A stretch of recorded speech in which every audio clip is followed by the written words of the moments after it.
Növbəti çıxış üçün söz reglamentə uyğun 2 dəqiqəlik Cavanşir Xanlarova verilir. Çox sağ olun. Təşəkkür edirəm. Dəyərli millət vəkillərini və tamaşaçıları salamlayıram. Bugün deməli çıxış edən bütün iştirakçılara təşəkkür edirəm. Çox ətraflı bütün mövzular üzrə çıxışlar oldu. Yəni bizim bir dəfəlik anlamamız lazımdır ki, bütün bu bəlaların başında 93-cü ildən hakimiyyəti deməli silahlı yolla zəbt eləmiş bir dəstə mənəvi, heç bir mənəviyyət olmayan, heç bir deməli dövlət idarəçiliyində heç bir təcrübəsi olmayan bir dəstə quldur tərəfindən hakimiyyətimizin zəbt olunmasıdır və 32 il ərzində xalqımızın buna çox biganə yanaşmasıdır. Öz taleyinə, öz gələcəyinin taleyinə, hansı ki, hamısı buradan qaynaqlanır. Bunlar da bundan ilhamlanaraq demək olar ki, görürlər ki, xalq susqunluq göstərir və daha da xalqı daha da çox əzməyə başlayırlar, daha da azğınlaşırlar. Bir dəfəlik xalqımız dərk eləməlidir ki, hamı yumruğu bir yerə vurub, ayağa durub, bu oğru, quldur, saxtakara rejimini tarixin zibilliyinə göndərməlidir. Ona görə də xalqımıza müraciət edirəm ki, harda olmağından asılı olmayaraq, hər bir yerdə birlik nümayiş etdirsinlər, bütün qanunsuzluqlara qarşı, bütün bu siyasi həbslərə qarşı, həbsxana yerlərində bizim siyasi fəallara, jurnalistlərə qarşı törədilmiş bütün cinayətlərə qarşı susqun qalmasınlar, bir nəfər kimi onların müdafiəsinə qalsınlar və birlik nümayiş etdirərək bu rejimin təpəsinə bir yumruq indirsinlər. Yalnız xilasımız bundadır. Heç nədən qorxmaq deyil, heç nədən çəkinmək lazım deyil. Qonşu ölkələrdə gedən proseslərə baxırlar, hamısı oradan bir politoloqluq edirlər, onlara münasibət bildirirlər. Bu məsələ var, deyir, özünə ərişdə ola bilməyən başqasına nə kəsir. Bir dəfəlik dərk eləməliyik ki, bizim öz taleyimiz öz əlimizdədir. Ona görə də milli birlik göstərib hamını xalq parlamenti ətrafında birləşməlidir və bu anti-milli, anti-xalq, xalqımızı əzən ünsürlərdən ibarət, oğrulardan ibarət, quldurlardan ibarət, cinsi bilinməyən, nəsil kökü bilinməyən bu rejimdən azad olmalıyıq və öz demokratik dövlətimizi qurmalıyıq və insanlarımıza daha Məhəmməd Əmin Rəsulzadənin dediyi kimi hürriyyət, azadlıq və firavan həyat bəxş etməliyik. Çox sağ olun, təşəkkür edirəm. Çox sağ olun Cavanşir bəy. Burada Parlament Rəyasət Heyətinin üzvü Ataxan Əbilov söz istəyir. Ona söz verək. Ataxan bəy. Təşəkkür edirəm. Möhtərəm sədr, hörmətli millət vəkilləri. Əslində Qurban bəy istəyir ki, mən çıxış edim. Çıxışa niyyətim yox idi, amma fikirlərimi təbii bölüşərəm. Siyasi məhbus məsələsi mənə yaxın olan məsələdir. Uzun müddətli mən bu saha ilə məşğul olmuşam və müəyyən yazılarım da var. Siyasi məhbuslarla bağlı bugün Azərbaycan cəmiyyəti nə yerdədir? Biz məxsusən hansı nöqtələri vurğulamalıyıq? Birincisi, düşünürəm ki, Azərbaycan Xalq Parlamenti olaraq siyasi məhbus kimlərə deyilməlidir? Biz öz kriteriyalarımızı müəyyən etməliyik. Əlbəttə, Avropa Şurasının bəzi meyarları var. O, Azərbaycan şəraiti üçün onun bütün tərəfləri nəzərə alınıb, alınmayıb. Bunlarla bağlı biz bir ekspert müzakirəsi təşkil etsək və bu barədə Azərbaycan şəraitində siyasi məhbusun tərifi, belə bir qətnamə layihəsi ortaya qoysaq, düşünürəm ki, Azərbaycan Xalq Parlamentinin fəaliyyətində bir tarixi iz qoymuş olacaq. Bu çox vacib və ciddi məsələdir. Digər mühüm bir məsələ siyasi məhbuslarla bağlı. Təəssüflər olsun ki, siyasi məhbus məsələsində Azərbaycan siyasi spektrində nəinki siyasi məhbusun tərifi ilə bağlı, hətta kimlər siyasi məhbus hesab edilməlidir və siyasi məhbusun arxasında durmaqla bağlı, belə deyək. Ciddi məsələlər var. Misal üçün, bir siyasi partiya digər siyasi partiyanın tutaq ki, siyasi motivlə həbs edilmiş şəxsinin müdafiəsinə ürəklə qoşulmur, istəklə qoşulmur və adətən həbs edilən siyasi məhbusun belə deyək, dünya görüşünə fikir verirlər. Əslində, belə olmalı belə olmalı deyil. Biz Azərbaycan Xalq Parlamenti olaraq bu məsələlərə diqqət yetirsək, ümid edirəm ki, hardasa Azərbaycan vətəndaşında, Azərbaycan insanında, Azərbaycan ictimaiyyətində ümid nöqtələrini közərdə bilərik. Yəni, ikili standartlar məsələsi var. Bu ikili standartlar həm iktidarın siyasətində, həm də təəssüflər olsun ki, demokratiya iddiasında olan dairələrdə özünü göstərəndə daha pis, özünü pis bir üzə verir. İqtidarla məsələ aydındır, amma tutaq ki, demokratik cəmiyyət, vətəndaş cəmiyyəti, hüquqi dövlət uğrunda mübarizə ideallarını önə çıxaran insanlar tərəfindən bu ikili standartları görəndə əlbəttə ki, adam təəssüf hissi keçirir. Misal üçün, adi bir misal deyim, biz dünyada ultra millətçiliyi tutaq ki, qamçılayırıq, deyirik ki, faşizmdir və s. və ilə axır. Və bu qamçılama məsələsində bizim cəmiyyətimizə ultra millətçi mövqeyində çıxış edənlər elə bil ki, daha qabaqda görsənir. Əlbəttə, burada mən səmimiyyət görmürəm. Məxsusən düşünürəm ki, çox ağır bir, çox bəlkə də nəticələri aradan qaldırmaqla bağlı uzun illər lazım olacaq bir iqtidar tərəfindən bir siyasət aparılıb. Azərbaycan cəmiyyəti ayrı-ayrı hissələrə parçaladılıb. Azərbaycanda vətəndaşlıq institutunun belə önə çıxardılmasına sədd qoyulub. Və bu baxımdan tutaq ki, İrana bağlı siyasi məhbuslar, Rusiyaya bağlı siyasi məhbuslar. Təəssüflər olsun ki, baxın, 3-cü Respublika platforması ilə əlaqədar Avropaya bağlı siyasi məhbuslar və yaxud da ki, demokratiya tələb edən Avro-Atlantik məkana bağlı siyasi məhbuslar. Belə parçalanmalar var. Bu parçalanmalar əlbəttə ki, kölükdə Azərbaycan cəmiyyəti üçün yaxşı bir şey vəd etmir. Bu siyasi məhbusların öz aralarında da müəyyən ciddi fikir ayrılıqlarına, hətta sonradan əgər demokratik bir cəmiyyət quruculuğuna biz girişə bilsək, post-Əliyev dövrü üçün cəmiyyətimizin ciddi problemlər yaşayacağını önə çıxardı. Bu məsələlər, əlbəttə mən burada milli azlıqların nümayəndələrinin təqib olunması ilə bağlı bizim hörmətli parlamentin İnsan Hüquqları Komissiyasına bu barədə danışmağa vəzifələndirilmişdir. Bizim Camal bəy, Enes Camal bəy bu barədə danışmadı. Müəyyən qrup insanlar var ki, milli azlıqların nümayəndələri olduğuna görə, əlbəttə bu ifadə də bəzi millət vəkillərinin xoşuna gəlməyəcək, amma neynək, reallıq bundan ibarətdir. Eyni zamanda digər məsələlər, dini mənsubiyyətlə bağlı, siyasi mənsubiyyətlə bağlı, etnik mənsubiyyətlə bağlı.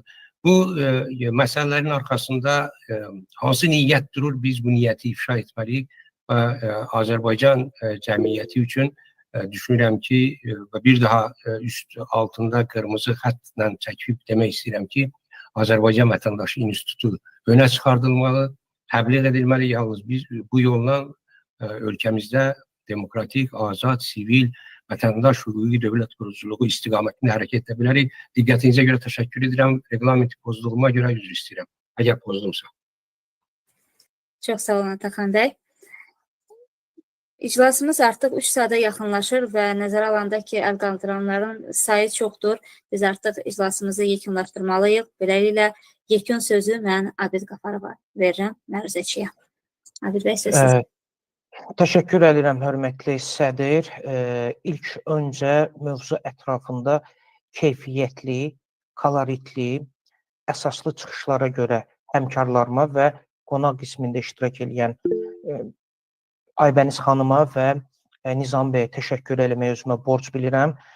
Sözün açığı o qədər keyfiyyətli çıxışlar oldu ki, mən özüm yeni məlumatlar əldə elədim və bir faktı da istəyirəm bölüşüm, hörmətli millət vəkilləri sizinlə ki, biz burada yığışıb siyasi məhbus problemini müzakirə elədiyimiz müddət ərzində məlum oldu ki, Azərbaycanda yeni bir siyasi məhbus peyda oldu.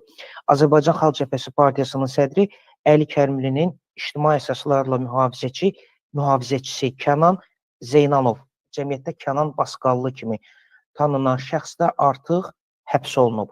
Bunu niyə görə vurğulamağı özümə borc bildim? bu məsələ üzərində biz nə qədər daha çox danışsaq, nə qədər çox müzakirə etsək, təkcə danışmaqmı, müzakirəmi? Xeyr, nə qədər çox iş aparsaq, o qədər də azdır, az. Ona görə düşünürəm ki, biz bu məsələlərə daha çox fikir ayırmalıyıq, yer ayırmalıyıq öz iclaslarımızda və fəaliyyətimizdə. Hörmətli millət vəkilləri, mən təklif irəli sürdürürəm ki, bugünkü dinləmələr həm məruzə, həm də sizin çıxışlarınız üzərindən ki, qeydlər aparmışam, bir qətnamə hazırlamaq və növbəti iclaslarda həmin qətnaməni sizə təqdim eləmək və əgər əlbəttə bəyənərsinizsə, səs verərsinizsə, qəbul eləyərsinizsə, həmin qətnaməni Azərbaycan Xalq Parlamentinin adından beynəlxalq təşkilatlara göndərmək. Xatirə xanım, yəni üsulu gələcəkcən bu qətnamə məsələsi səs verməyə qoyulmalıdır. Bu işdə kömək eləməyinizi rica edirəm. Mikrofon bağlıdır Xatirə xanım. Qətnamənin layihəsinin hazırlanması ilə bağlı rəy bildirməyiniz xahiş olunur və səsvermə açıq keçirilir. Əllərinizi qaldırmaqla reaksiya verə bilərsiniz. Mən üzr istəyirəm Xatirə xanım, bu reallığı gözləsin deyə əvvəlcədən söz istəmək üçün əl qaldıranlar var idi. Gərək əlləri salaq aşağı ki, yenidən səs verə bilsinlər. Buyurun, hörmətli millət vəkillərim. Qətnamənin hazırlanmasının lehinə olanlar əllərini qaldırsınlar. Mən etiraz eləmirsinizsə, hörmətli sədr, hörmətli millət vəkilləri, bu əsas məruzəçi kimi mən öz üzərimə götürürəm. Çıxışçılardan xahiş olunur, çıxışlarını yazılı şəkildə mənə göndərsinlər ki, onların çıxışlarında da olan qiymətli məlumatları və bu bilgiləri də qətnaməyə qatmaqla onu daha da zənginləşdirək.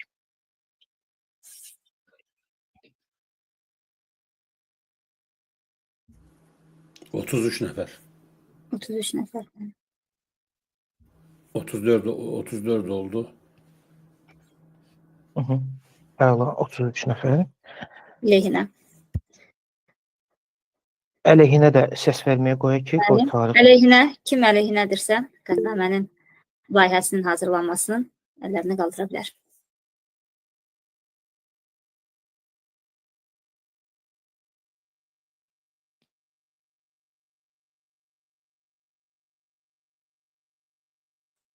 Bir nəfər. Təşəkkür edirəm. Məncə mümkünsə İlqar bəyə söz verək ki, əleyhinə olmasını icra etsin. İki dənə hiç çıxış edib görək nə deyir. Tək İlqar bəy əleyhinə oldu. İlqar bəy, mən görmürəm. Təşəkkür edirəm. Hər halda əleyhinə olmağımı 2 dəqiqəlik əsaslandıra bilməyəcəm. Çünki səbəblər çoxdur. Amma onu deyə bilərəm ki, beynəlxalq təşkilatlara məktubların yazılması, onlara müraciətlərin olmasını mən boş vaxt itkisi hesab edirəm, enerji itkisi hesab edirəm. O baxımdan, yəni vaxtımızı belə işlərə sərf eləməyimizi düzgün hesab edirəm. Ona görə də əleyhinə söz verirəm. Əslində İlqar bəy, söhbət beynəlxalq təşkilatlara müraciətdən getmir. Azərbaycan Xalq Parlamentinin tarix üçün, tarixi baxımdan siyasi məhbuslarla bağlı bir qətnamənin qəbul edilməsindən gedir. Ataxan bəy, o siyasi məhbuslarla bağlı da mənim fikirlərim biraz başqa cürdür. Mən həbs olunanların hər birini siyasi məhbus kimi, siyasi məhbus hesab eləmirəm. Çünki Əvəz bəyin üzünə duran adamlara əl çalan, alqışlayan, onu legitimləşdirən, onu vəkil kimi cəmiyyətə tanıyan adamları mən xuraft edən əməkdaş olaraq, Əvəz bəyin dostu olaraq nə siyasi məhbus hesab edirəm, nə siyasətçi hesab edirəm. Yəni tutulublar, Allah qapılarını açsın deyirəm və salam. Təşəkkürlər İlqar bəy. Təşəkkür. Demokratiya budur. Bəli. Demokratiya budur. Təşəkkür edirəm Xatirə xanım ki, şərait yaratdınız. İlqar bəy üçün də düşüncələrini dedi. Ataxan bəy də vaxtında etdiyi müdaxiləyə görə təşəkkür edirəm. Beləliklə, onda mən qətnaməni hazırlayacağım. Bütün yazılı çıxışları mənə göndərsinlər. Bir daha xahiş edirəm. Hazır eləyəndən sonra qrupda paylaşacağım. Bütün millət vəkilləri oxuya biləcək. Hər kəs yenə də öz fikirlərini, qatqılarını əlavə eləyə biləcək. Yəni, bu imkan yaradılacaq. İnşallah indi növbəti iclaslar üçün qətnamə hazır şəkildə millət vəkillərinə təqdim olunacaq. Buyurun, hörmətli sədr, bu qədər. Və son sözü olaraq mən öz ailəmin yaşadıqları ilə bağlı da fikirlərimi bildirmək istərdim. Məsələn, mənim anam prezidentə və vitse-prezidentə keçirilən aksiyalarda etdiyi sərt çıxışlara görə psixiatriya xəstəxanasına yerləşdirilmişdi KQB üsulları ilə. O da belə bir vicdan məhbusu həyatı yaşamışdı 4 ay ərzində. Bundan əlavə bizim 2018-ci ildə evimiz və balaca biznesimiz olan aptekimiz əlimizdən alınmışdı və bununla bağlı 22 məhkəmədən keçməyimizə baxmayaraq biz haqqı, ədaləti bərpa edə bilmədik.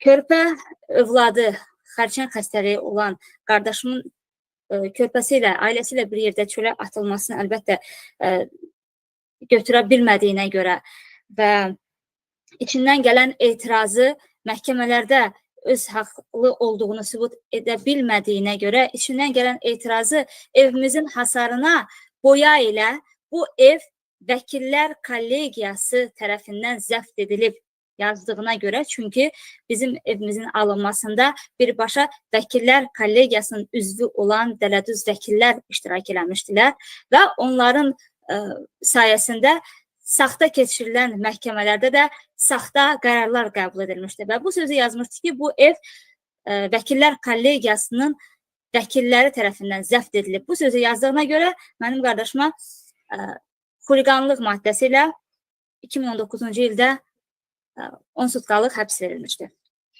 Xatirə xanım, mən üzr istəyirəm, əgər icazə versəz, 2 nəfər təkidlə çıxış eləmək istəyir, onlar bəlkə ola bilər vacib işləri var. Nurəddin bəy, bir də Vasif bəy. Mümkün olsun onlara da söz verəsiniz. Çox təşəkkür Olar, ederim. Nurəddin bəyə söz verək. 2 dəqiqəlik. Nurəddin bəy. Salam, hər birinizi salamlayıram. Biz adətən öyrənmişik Qafar bəyin spiker olmağına, parlamentə rəhbərlik eləməyinə. Xanım spikeri gələndə bir balaca elə bil tərəddüd elədik ki, o xanımı nazir görmək istəyirik, təhsil naziri. Mən həm Türkiyədə gedən proseslərə, həm də Cənubi Azərbaycanda gedən proseslərə münasibət bildirməməyi çox qəbahət sayıram. Türkiyədə olan proses sözsüz ki, Azərbaycana təsir edir. Demokratiyanın simvolik o rəmzi olan Türkiyədə artıq insanlar bu dəqiqələrdə mən sizlə eyni vaxtda parlamentin iclasında iştirak eləyə baxıram. İstanbul şəhərində çox böyük bir miting gedir. Buna münasibətimizi bildirməmək qəbahət olar və Cənubi Azərbaycanda Novruz bayramı ərəfəsində Azərbaycanlı məxsusi Təbriz şəhərində yaxlanması çox tədbirə layiq bir haldır. Bunları nəzərə alıb Azərbaycan Xalq Parlamentinə buna müzakirəsinə yol verməyə xahiş edirəm. Və bir də Cənubi Azərbaycanla, yəni İran İslam Respublikası sərhədlərinin açılmasını qəti şəkildə tələb edirik ki, hər hansı bir hadisə olarsa, boydaşlarımız həmin Naxçıvandan və Azərbaycanın digər bölgələrində olan keçid məntəqələrindən Azərbaycana keçmək imkanları şəraiti yaratsın. Təşəkkür edirəm, minnətlər. Çox sağ olun Nurəddin bəy, növbəti iclaslar üçün təklif verdiyinizə görə. Və bir də kim idi istəyən söz? Teymur bəy. Ağası bəy, bir də Ağası sonunda bəy. icazə versə 2 cümlə də mən demək istəyirəm. Ağası bəy.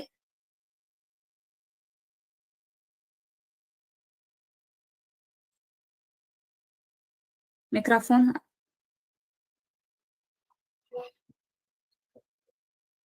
Ağası bəy, mikrofonu açardınız.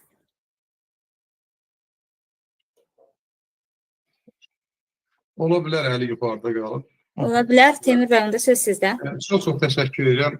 Nurəddin bəy dedi, xüsusilə mən də Urmiyada gedən gün olan o ayaqlanmalara istəyirəm diqqəti çəkək. Parlamentimiz tərəfindən hər halda çox yaxşı olar ki, parlamentdə bu məsələ qaldırılmış oldu. Dünya Azərbaycanda olan soydaşlarımız eşitsinlər. Bugün orada Türklərin deməli Urmiya bizimdir deyə keçən günlərdə 2 gün bundan öncə, 3 gün bundan öncə Novruz bayramı ərəfəsində Urmiya bizimdir, Urmiya Kürdistandır şüarlarıyla küçəyə çıxmışlar və bu günləri 100 minə yaxın insan Urmiyada ayağa qalxıb və küçələrə çıxıblar. 100 minə yaxın. Demək olar ki, evdə bir tük belə qalmamışdı. Hər kəs küçələrə çıxmışdı və buna Kürdlərə qarşı etiraz edir. Mən buradan onları salamlayıram parlamentimiz adından. Onlara dəstək verdiyimizi mən çox istəyərdim burada parlament nümayəndələri desinlər. Çünki həqiqətən də orada Urmiya şəhəri çox böyük fəlakət içərisindədir. Urmiyanın kürdləşdirməsi prosesi gedir və bu günləri ona görə bütün Urmiya demək olar ki, qadınlı, kişili, uşaqlı hər kəs ayağa qalxmış və polis də sonunda müdaxilə eləsə də o qədər, çünki polislər də artıq tezlər məsələdə o qədər də qarşılama olmadı və demək olar ki, polislər də dəstək verdilər insanlara. Buna görə mən istədim o dostlarımızı buradan alqışlayam və onlara buradan dəstək verdiyimi elan edəyəm, dəstək verdiyimi bildirəm və bir də Türkiyədə gedən proseslərdə gözümüzün qarşısında hər kəs bilir. Prosesləri də biz parlament üzralığından xalqımız qazansın, Türk xalqı qazansın. Biz təbii ki, tərəfiz olmalıyıq burada, nə iqtidar, nə müxalifət yox. Türk xalqının qazanması üçün, Türk xalqı mübarizəsinə dəstək vermək üçün buradan etmək istəyirəm. Çox təşəkkür ederim, çox sağ olun. Çox sağ olun. Bugünkü çıxışların hər biri yüksək səviyyəli, dolğun və maraqlı oldu. Belə bir düzənli iclasın baş tutmasında əməyi keçən hər bir millət vəkilinə və qonağımız olan hər bir kəsə öz minnətdarlığımı bildirirəm. Qüsurlara, xətalara yol verən yeganə mən oldum bugün və Xatirə xanım, iki nəfərin əlin görsənir, bir Rövşən. Bizim vaxtımız artıq sonlaşır, 3 saat artıq tamamlanır, ona görə də iclası sona yetirməliyik. Qalsın gələn iclaslara. Buyurun. Apardığım ilk parlament iclasında yol verdiyim xətalara görə hər birinizin əfvinə sığınıram. Beləliklə, reglamentə uyğun olaraq bugünkü iclasımızı Azərbaycan Respublikasının himninin səsləndirilməsi ilə Xatirə xanım, salam. Mikrofonları Əvvəla siz də Abid bəy kimi söz vermək istəmirsiniz, bunu anladınız. Çox sağ olun. İkinci, Teymur bəy nə danışdı? Teymur bəyin danışıqlarının səsi gəlmədi. Səsi efirə verin. Anar bəy, problem sizdədir. Problem sizdədir, hamı eşitdi. Xahiş edirəm, mikrofonları bağlayın. Gəlmədi Teymur bəyin danışıqları. Mikrofonları bağlayın, Azərbaycan Respublikasının himni səslənəcək. Mən də təxminən 1 saat gözlədim, söz vermədiniz. 1 saat gözlədim. 1 saat gözlədim. 1 saat gözlədim. 3 saat mən vaxtı idarə etmirəm. 3 saatımız tamamlanır. 1 saat əlim qalxdı yuxarı, mikrofon olmadı, vermədiniz. Rövşən bəy, gələn iclas. Çox gələn gec oldu, gec oldu. 2-3 iclasda olmur, arada boşluq oldu. Çox.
Gecəniz xeyrə. Beləliklə. Gecəniz xeyrə qalsın. Gecəniz xeyrə.